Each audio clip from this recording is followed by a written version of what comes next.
So I just wanted to talk a little bit about what's happening in terms of traditional research and development as we've known it over the last 20 years, and what I've been referring to as the new kids on the block, and I'm going to come back to that at the end.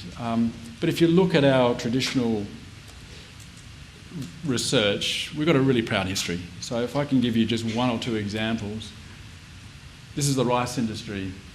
In the last 10 years, the rice industry has doubled its water use efficiency. So rice growers now can grow the same amount of rice with half as much water. And that advancement's come from really important long-term programs like breeding shorter season varieties, more sophisticated farming systems, precision agriculture, and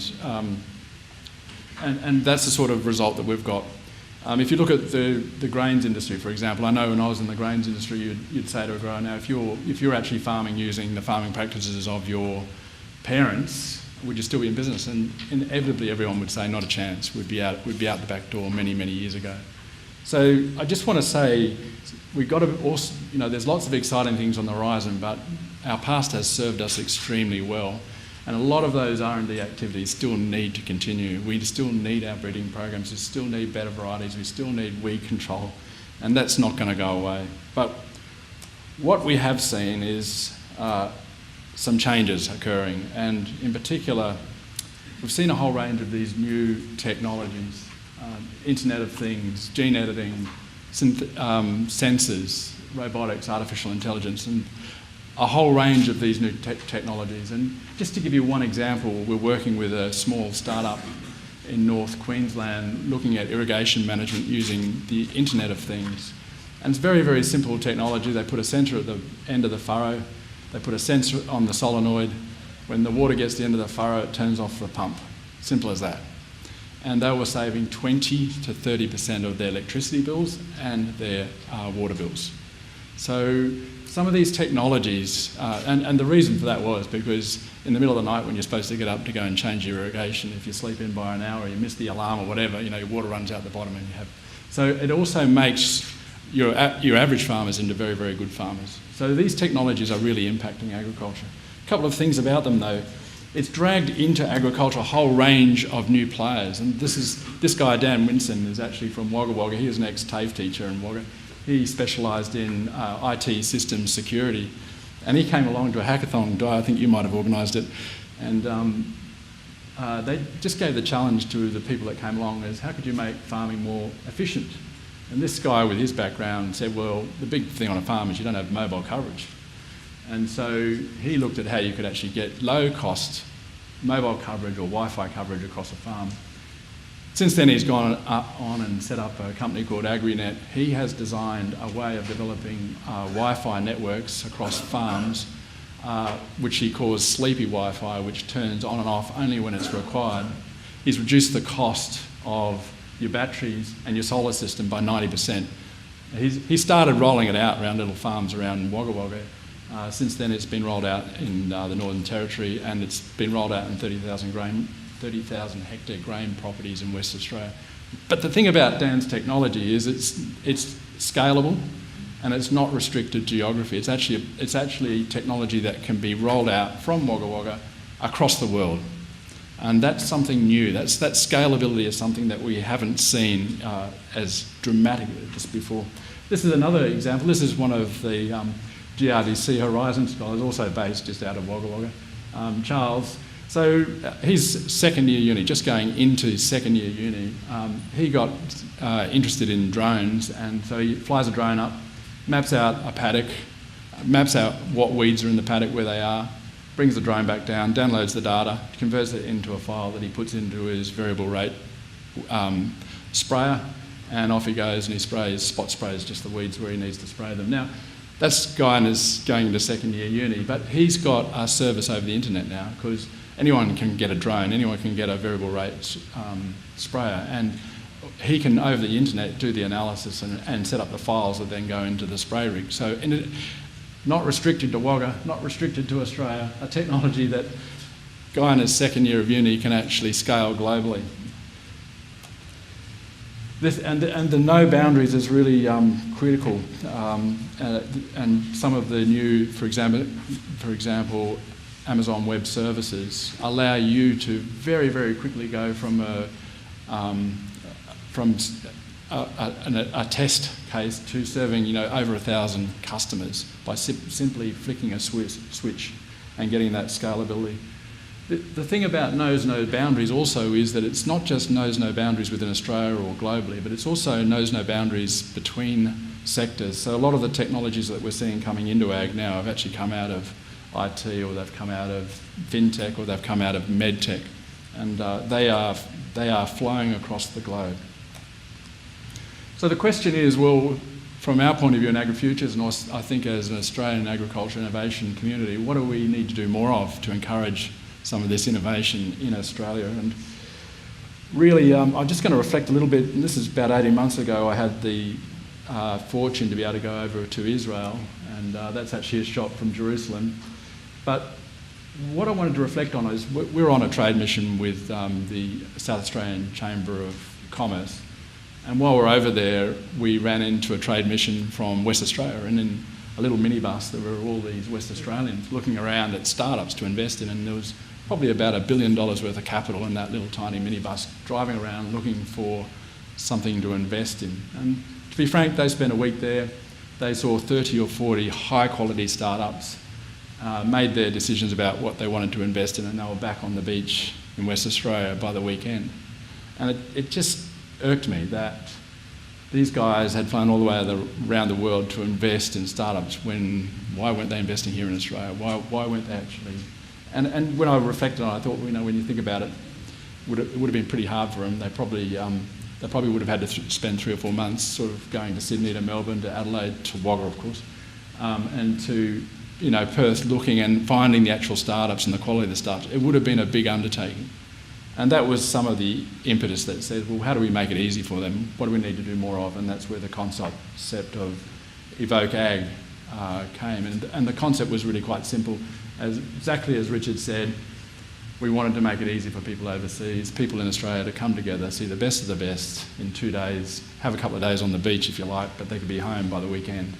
And as we went around the world, that was very attractive to them. When you actually talk to people about coming to Australia, they'd say, yeah, bloody long way away. And then they would say, and John, where do I go when I get here? Where do I go? And I couldn't answer them. I couldn't give them a good answer about what they should do. So we thought we'll give it a go. There's a couple of things about it. We realised that for it to be successful, it needed to be a bold event. It was no point just doing another also ran. It needed to be a significant scale. And it needed to be bigger than Australia. It needed to be regional, and hence the pulling in very strongly of New Zealand. So we ran it a couple of weeks ago. We ended up with 1,191 people turning up. We had representatives from 30 countries. We had roughly 200, over 200 people from overseas come into Australia for the 2 days. There was a whole range of other activities associated with it. We had trade missions from the US, from UK, from Israel, from Singapore. We had something like 60 or 70 people, or probably more, come over from New Zealand. I guess, that was very exciting, and it ran extremely well. I'll just give you a couple of snapshots of what it looked like. So we held it in the exhibition building in Melbourne, and that's the plenary session that you can see there. We're also in association with it. We ran a whole range of trade exhibitions, and also a startup alley and a pitch tent event. We tried to create a slightly different feel. So not so much a conference, but an event where you could actually design your own pathway through the activities.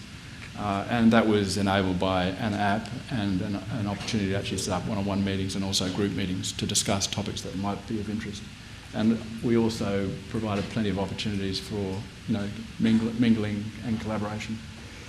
So just on reflecting now, it's a couple of weeks ago, I just thought I'd run a couple of reflections past, but I went into this exercise thinking, our challenge is how do we link up some of these new players into our traditional R&D activities here in Australia. And 2 weeks down the track, it's dawned on me that they're not actually the new players. We're actually the new players on the block, and we're the ones that are the novices.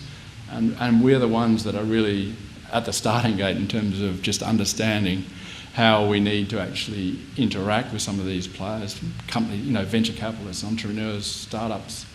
And we've got a long way to go in terms of learning how to do that. And again, Richard, you referred to Spencer Morgan, and he did. The first comment he made, he said, in terms of attracting venture capital in Australia, you guys are pathetic. And when he actually went through and explained what a venture capitalist is looking for to make an investment, the fact that they're only going to be able to invest in a company which is likely to get a turnover, likely to be worth $100 million within 5 years, because they've got to exit within 7 to 10. And if they can't sort of see that sort of growth in the business, then there's just no role for a venture capitalist. So that was pretty challenging to hear it so straight about what the sort of things are they're looking for. And it also really reinforces what Richard said about, if in this space, if you want to play, it's a global marketplace, you've got to be looking at technologies that can scale quickly, scale fast, and that can serve a greater market size than Australia with our 25 million people. In the US, they say for a startup to be successful, it needs to be operating within a population base of at least 100 million people. We've got 25 million in Australia, so we've got to be looking global if we're going to be serious here. So just next steps. Again, on reflection from Evoke Ag, that was great. 2 days, we built some collaborations, we built opportunities for people to meet. But really, as a ecosystem, whatever you want to call it, rural innovation, we need to be able to do that any day of the year. And so our next step is looking at as a services platform to help that collaboration occur. Very basic stuff. We want to start small, start simple, but like, for example, at the moment, if you imagine yourself stepping out of Sydney Airport and you're keen to do business in Australia and you're interested in agri-innovation, you step out and you're off out of the international airport, where do you go? Who do you talk to? Who are the players? Probably never heard of an RDC. 40, 50 universities, whatever it is. Do you go to, so it's very, very difficult to navigate, and we want to make it a bit easier for people to be able to navigate. And it's not just people coming in from overseas. I mean, take startups, for example, that don't have a history in the system. It's hard for them to navigate too. So some of the really low-hanging fruit are simply things like, can we have an events calendar? I mean, it sounds pretty basic, but you go and try and find out what's on, when's on. You try and make sure that you put your event in a spot where it's not actually competing with something that it shouldn't be. It's pretty hard to do. And the problem at the moment is everyone puts all this effort into trying to develop things like events calendar. Wouldn't it be good if we could just do that in one place and make it available to people? The second one is, how do you navigate by location? If you're interested in robotics in horticulture, where do you go?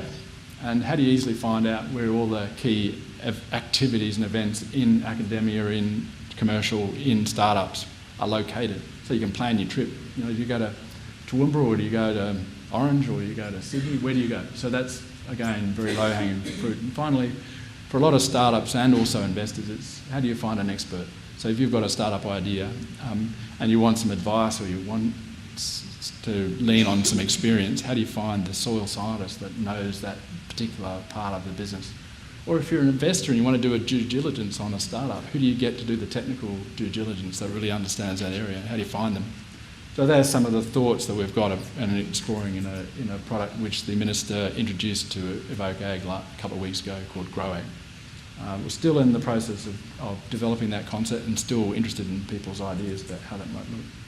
Just going to finish up with a lot of talk about feeding the world, and the Minister said this morning, I think Australia, we feed something like 70 million people. And I look at that and I think, that's a pretty damn good achievement for a population base of 25 mil.